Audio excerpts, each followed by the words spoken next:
Voi kurjuuksien kurjuus.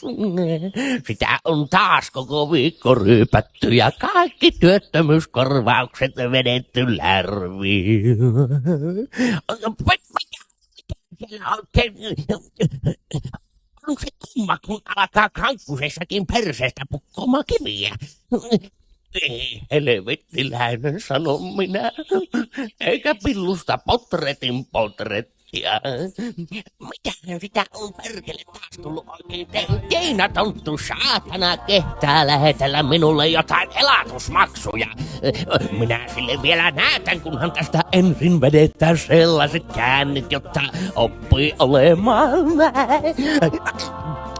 Hyvin tämä röllikoheltajan ponu kyllä potki. Minä pistän koko röllimetsän niin katolleen, että ei ole ennen nähty. Perkele vahti.